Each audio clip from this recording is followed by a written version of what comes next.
this morning. This is our insight session on designing reskilling programs for digital roles, sponsored by the Women Pivoting to Digital City of London Task Force. And this is an effort to address talent shortages in digital roles across financial, professional services, and technology sectors, helping employers to find, hire, retain untapped talent, utilizing mid-career professional women from non-technical backgrounds as a solution. And I'm Alex Scheller. I'm delighted to be here today with you and to speak with some of the most informed minds and advocates for a digitally enabled future-ready workforce. In a moment, I'll have our panelists introduce themselves. However, before we dive in, I'd like to add a bit of context and share our objective for today. So the World Economic Forum's 2025 jobs report states that broadening digital access is expected to be the most transformative trend in the global labor market, with 60% of employers expecting it to transform their businesses in the next 4 years by 2030. That's astounding. And when we look at a business case perspective in the UK, we believe that reskilling staff can create a cost savings of up to about £49,000 per employee. And that's compared to recruiting, redundancy fees. And that is also a study by our Financial Services Skills Commission and PwC. Speaking to untapped employee demand and reskilling programs, in 2025, the Women Pivoting to Digital Taskforce did a survey, and over 95% of respondents expressed interest in undertaking an employer-led reskilling program. Unfortunately, though, today, that number stands at just 10%, reporting employers offered such a program. So today, we're going to address exactly that and explore how organizations can design and implement effective reskilling programs that offer digital careers, with a particular focus on women. So a note on logistics, we're going to run for about 25 more minutes. There'll be a time for Q&A at the end. Questions can be sent via the chat function, and the fabulous Stacy, who's on the line, will help us get them answered. I'm now going to turn it over to our phenomenal panelists, Emma Hutchins, who is a learning and development leader at Aviva, and Lucy Standing, who's co-founder of Brave Starts, to introduce themselves, and then we'll move into our topics. Emma, start with you. Thank you very much, Alex. So as you said, I'm a learning leader here at Aviva. I particularly want to share some of the successes we've had with the Aviva Foundry, which is our flagship reskilling program, which is focused on our digital data and technology skills that we need for today and tomorrow. Amazing. Thank you so much. We're very excited to hear all about it. And Lucy? Good morning, everyone. Lovely to meet you all, or hear you all, see you all. I'm co-founder of a non-profit organisation called Brave Starts, and we are primarily concerned with skilling people up so that they've got the personal resources to stay more employable and more adaptable for the future. Amazing. And that is absolutely key for today. So turning the tables, we're going to do a quick poll to ask what best describes your organization's current approach to filling digital roles. And any and all answers are great. We know some people here are actually interested in reskilling themselves as well as representing their employer. So please just take a quick second to complete that.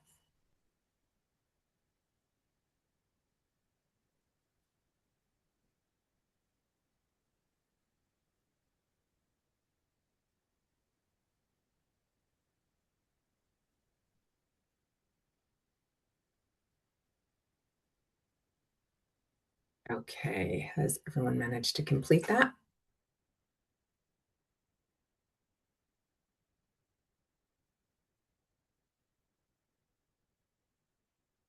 All right, while I'm waiting for the responses to come in, why don't we move on to our first topic? Unless, have I missed it?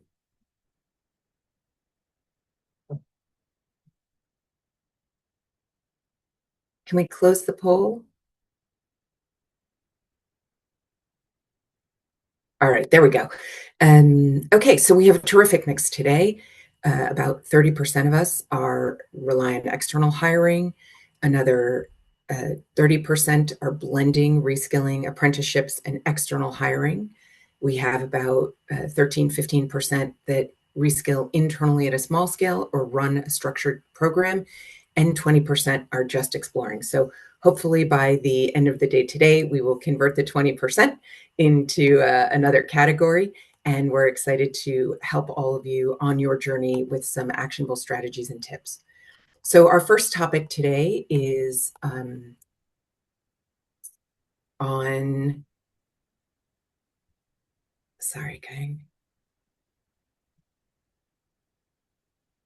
designing business-backed reskilling programs. And Emma, you alluded to the Foundry already.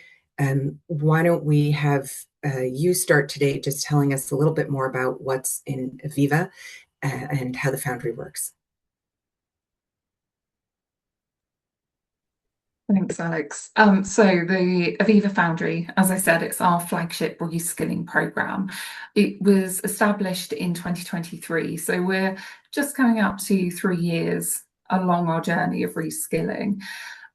It is our program which works really closely with our strategic workforce planning teams and with our business overall to reskill people, both internal and external, into digital data and technology roles for today, but also for the future as well.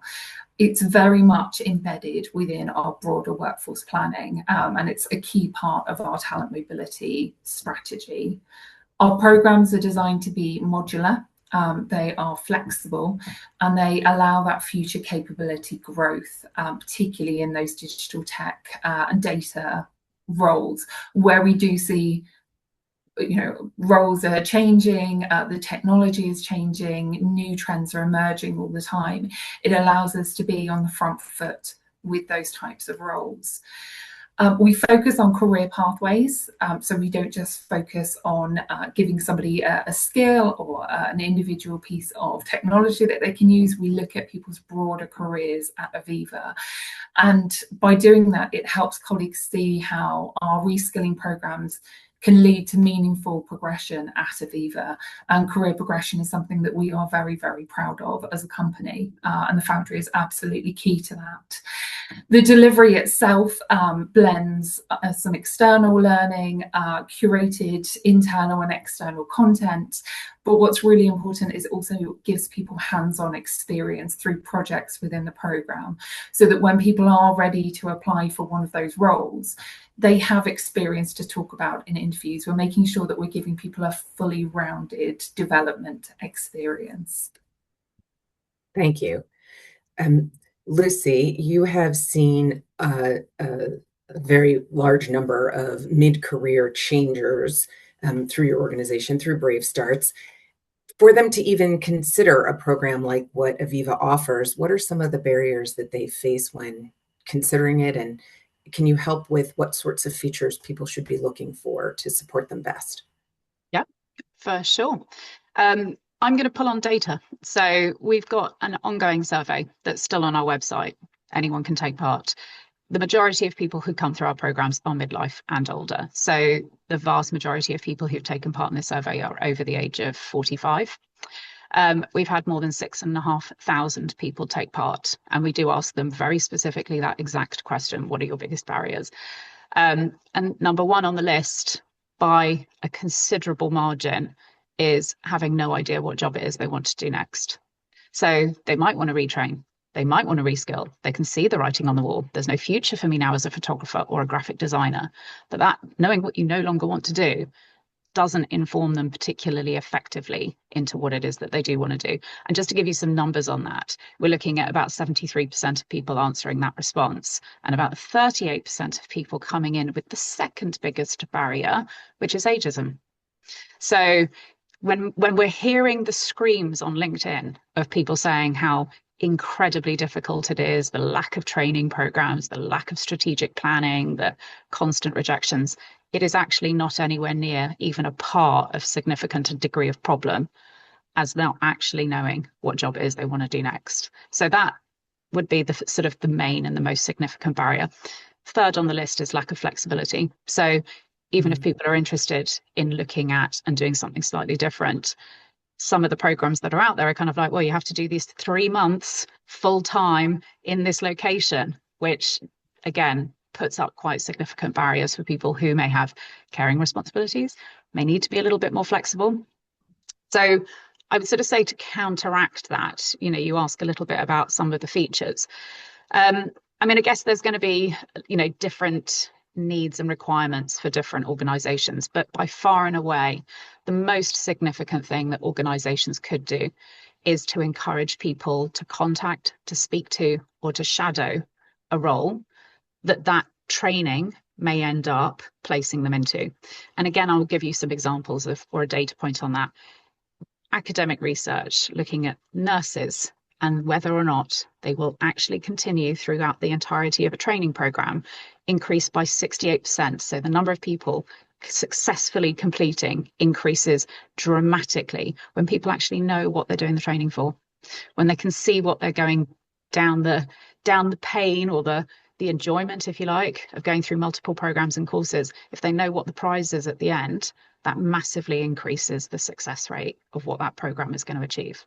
So eliminating, if you like, some of that doubt, what is it going to look like? I don't know what I'm going to do next, is probably the most useful thing. But then again, the data tends to show some really helpful features. So number one, group-based peer-to-peer learning, because there's going to be all sorts of anxiety along the way. So enabling people to discuss that amongst each other is really important.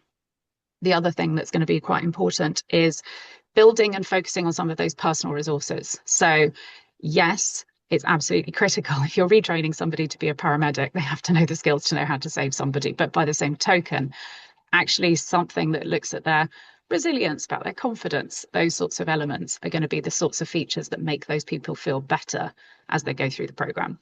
Emma's already highlighted a couple of other things. Having things that are a bit more flexible and modular, I think, is really critical. And we've even found that within Brave Starts ourselves. You know, if you try and have a cohort, these dates, these times, and you give people huge amounts of notice, life does get in the way.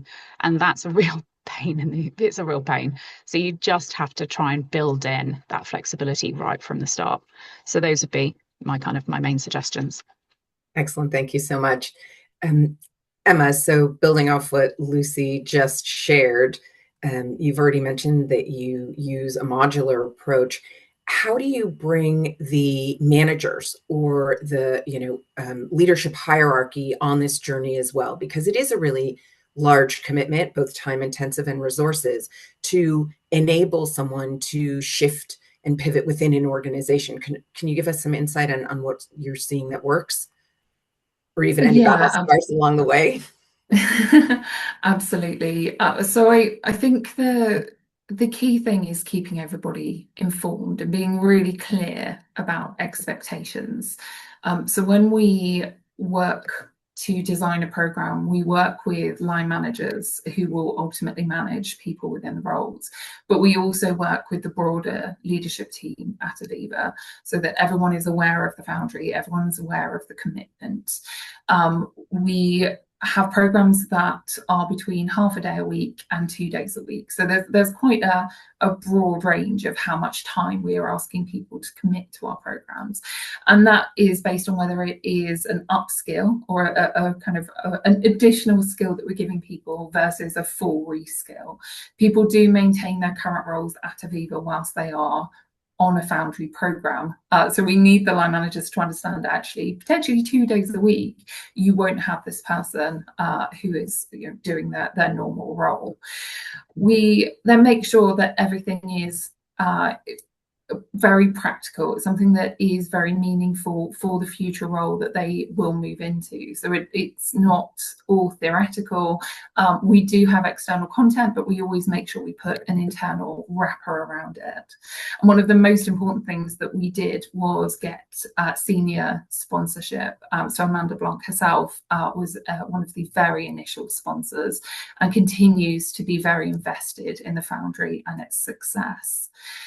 We also work with the line managers for the people who are going into the role. So the people who will ultimately end up managing the graduates of the Foundry, to make sure that they're aware of the continued support that people who have been on the programme will need, but also support for those line managers themselves, because there's a real tendency, or traditionally a tendency, to hire somebody who is fully experienced, who is bringing, you know, years of background, and who can hit the ground running. So we need to make sure that we are setting expectations and the correct level of support for the people who are graduating the Foundry. We've given them experience over their 14 weeks, but they will need to continue to develop. They will need to continue to be coached and to be paired with somebody and to be mentored. So we make sure that we prepare the individual for that, but also the line manager. And just number one is just really clear communication of expectations across the whole board. One of the key outputs that we see, because it is such a hot topic and it is something that we engage people with, is our satisfaction levels. So we're really proud of our employee engagement across Aviva, but particularly in that career development space. So we constantly see growing satisfaction with people's careers at Aviva, and that's people who have been on programs, but also people who haven't. So there's a real sense that when you are at Aviva, you have the opportunity to grow your career, whoever you are. Amazing. Thank you so much for that. What I found interesting, that both of you have shared examples of tangible things that one can do that frankly don't necessarily cost a lot of money. They may be a time investment, but clear communication is, I'd like to think, something that we all strive for in all facets of our business. So ensuring that that's part of the reskilling program or commitment that an organization makes seems pretty logical. So it's incredible that it does, increase the value of the program even that much more.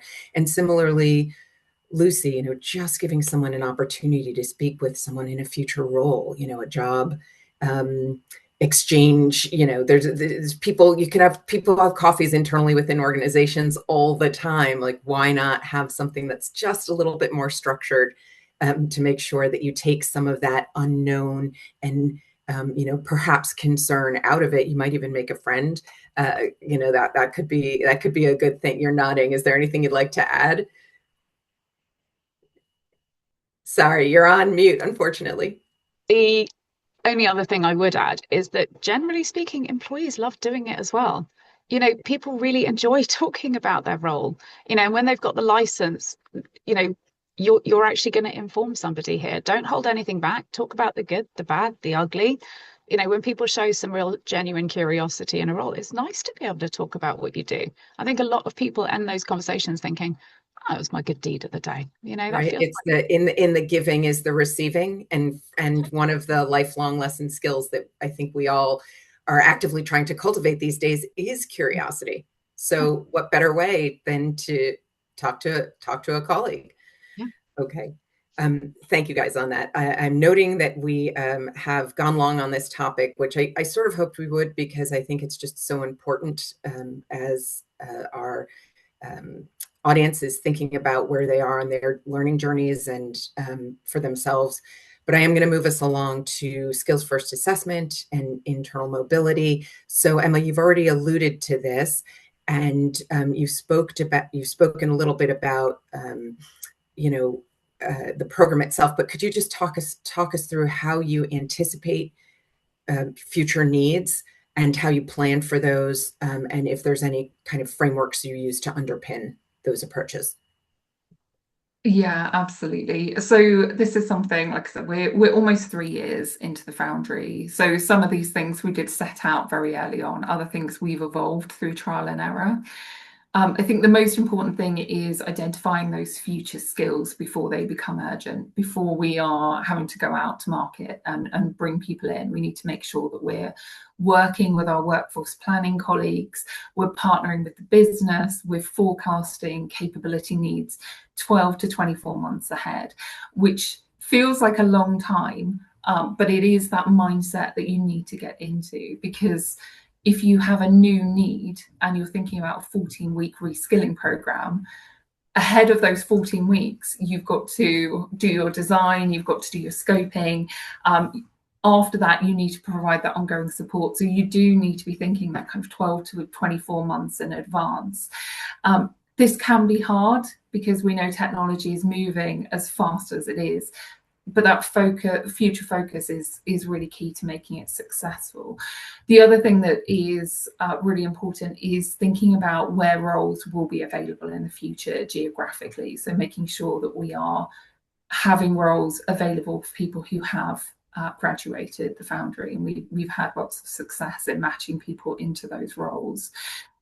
We use two lots of data. So we use our internal data. So we look at our trends in our role evolution. We look at our attrition, which we're very lucky is very low at Aviva. We also project our demand, and we look to find those emerging gaps. So we have an internal workforce planning team that we work very closely with, as well as the business themselves. But we also use external insights as well. So we look at industry trends, we look at tech adoption, and we look at regulatory changes. So we're always looking ahead. We're not thinking about the roles that we need today. We're thinking about the roles that we need next year and the year after, and that means that we can then get people ready to move into those roles when they're needed. We do have a skills taxonomy, but we use a blended approach. So we have a formal skills taxonomy, but we're also mindful that we are looking forward to, and sometimes your skills taxonomy doesn't always reflect the fast changing technology world. So we also work with colleagues across HR, across the business, and that external insights to help us make really clear, informed decisions about where we need to build and also where we need to maintain our skills. And by associating roles with skills, it allows us to map those gaps and those opportunities, especially when we have emerging roles like digital product owners or developers. And then overall, we align it with the Aviva capability framework, which means that we then have consistency and we have that cross-role mobility. There's definitely lots of steps that you need to take and thinking ahead. And as I said, this is kind of where we are 3 years in. We've learned a lot of lessons along the way. So I guess my advice, if you are at that early stage, is don't be daunted. Start small and build up from there. Thank you. Thank you for that. Maybe in the Q&A, we'll come back to unpacking a skills taxonomy a bit more, and also the capabilities overlay, as those might be new terms to folks. But just in the interest of time, Lucy, could you share with us some insight around organizations and how they can actually build a culture where employees can feel comfortable showcasing skills, being considered for new opportunities, and the like? Yeah. So, I mean, obviously, all of these things typically stem from leadership and having somebody at the top encouraging, supporting, showcasing where necessary the employees who are taking steps to reskill themselves, and where those people are now internally, socially mobile. They might be working in another part of the organization. So if those are the sorts of employees that are celebrated, that kind of culture is going to be encouraged. It would probably need to be underpinned by some policies, mechanisms, things, for example, like rewarding managers who actually enable and encourage their employees who may have got to a point where maybe, you know, I've been there, done that, got that t-shirt, I'm interested in doing something else.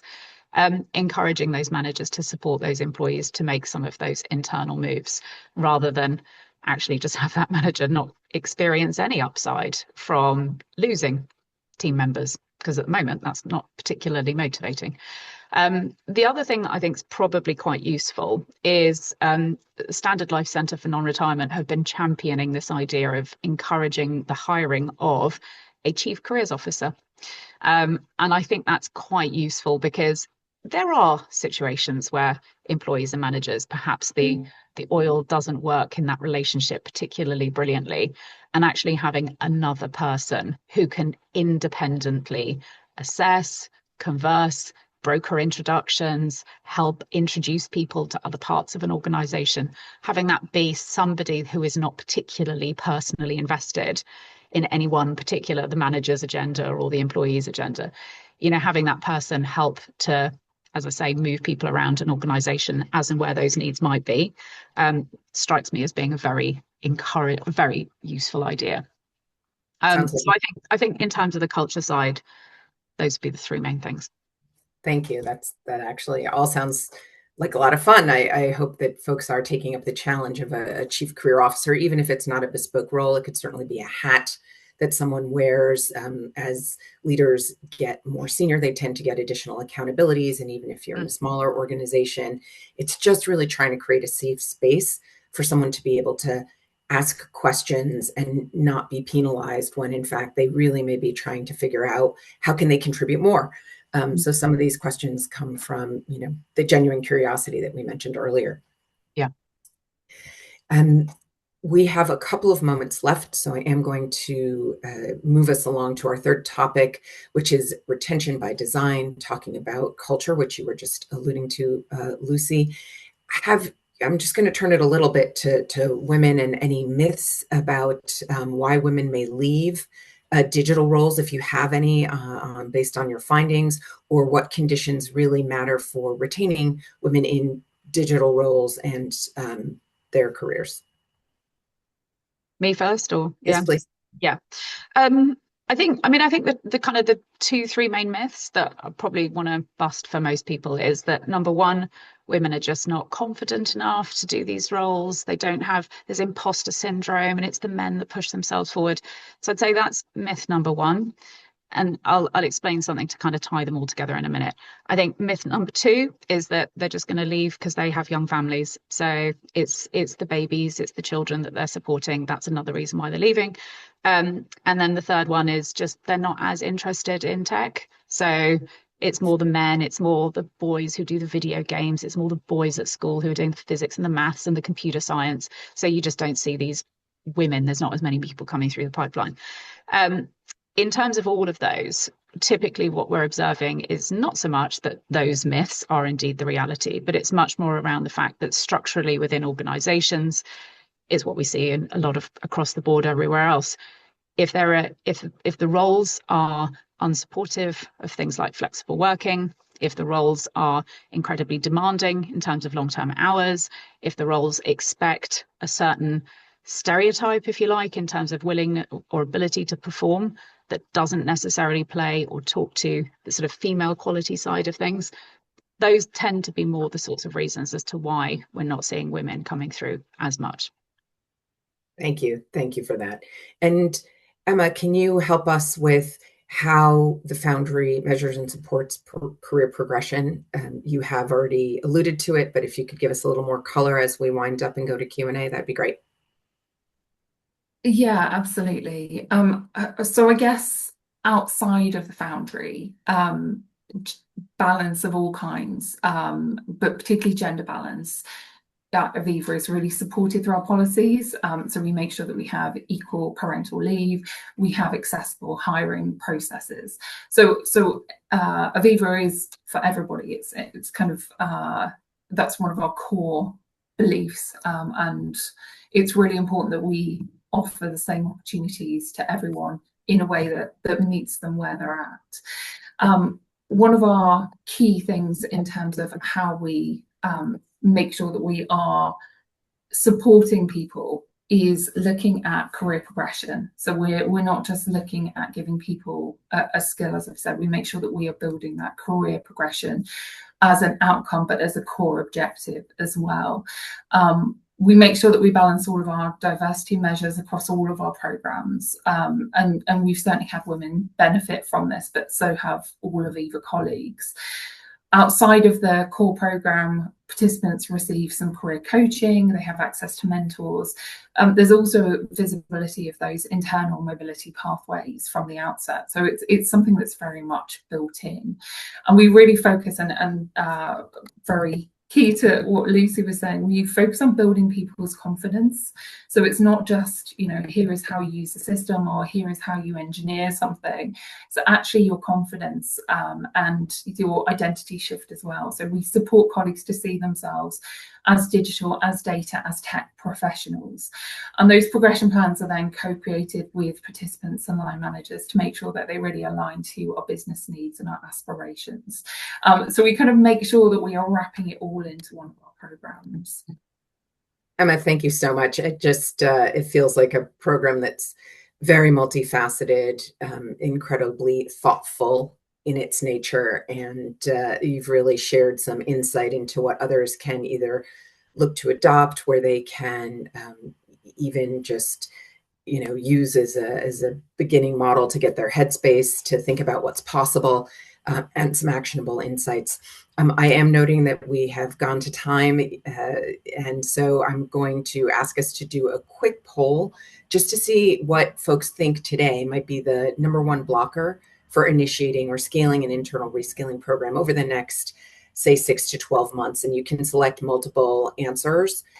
Then we'll just move into a couple different questions. We'll do this one super quick. So please just click a button. And I'm going to ask our amazing team, as soon as you see the numbers tick up, please go ahead and close the poll so we can get a view. I think that limited budget one is a key one for a lot of folks. So I'm just going to go ahead and ask that question to either of you. If you have a limited budget or your business case isn't yet clarified, what are some things that you know, someone can do to have those quick wins and show that their programs can make a difference? Alex, I'm happy to go first. Oh, look, there it is. We get 75%. Go for it, Emma.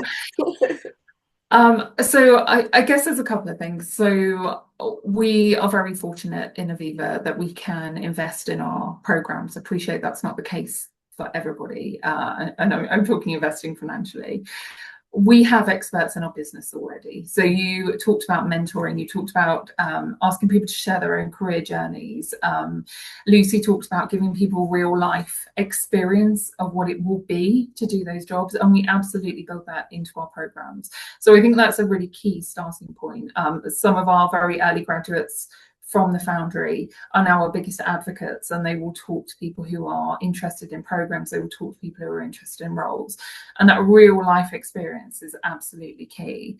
I think in terms of the return on investment, I guess if you look at the alternatives, if you look at not reskilling people, if you look at not retaining people, if you look at not building these career pathways, then you're going to have spend anyway.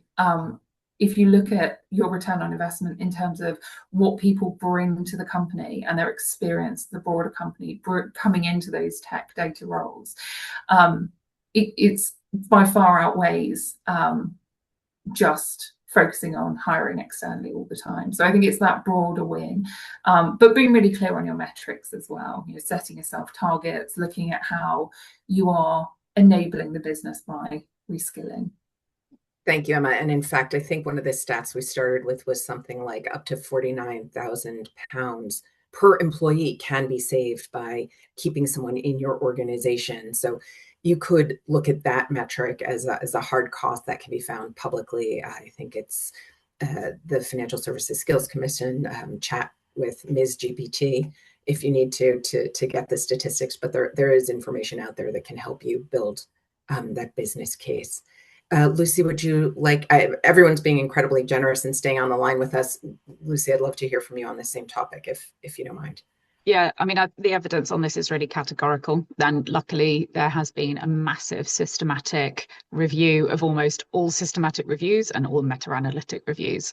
It was written by Helen Fitzhugh earlier this year, published in January 2025, commissioned by the government, and it is incredibly clear. You know, organizations that implement these sorts of programs can expect at least a 1% increase in productivity, because people leave if they get bored, right? It's going to cost a lot more to recruit people in externally than it is to retrain what you have, and they're motivated to retrain. They just need that North Star to make sure that they've got some reassurance that the investment at that time is going to be worth it. It's an absolute no-brainer. And I think I would point to that. I wouldn't necessarily reinvent the wheel. I think Emma's absolutely right. Do it for your own organization, but actually the business case is really quite clear and it's been done. Amazing. And thank you so much for that. With that, we're going to close it. I'm just going to say that I hope you found today's session valuable, and please ask you to share it with either a hiring manager, an HR colleague, or business leader who might be interested in the topic, and help us extend the reach. There will be a recording that the Women Pivoting to Digital Task Force puts up following this, and you should receive an email with that link. And I want to thank our panelists for joining us today for this whistle-stop tour on why it's so compelling to have a reskilling program at your organization. Start small and build from there. I'd also like to thank the City of London Women Pivoting to Digital Task Force, and thank you for joining us. Have a great afternoon. Thank you again. Bye, everyone. Bye, everyone.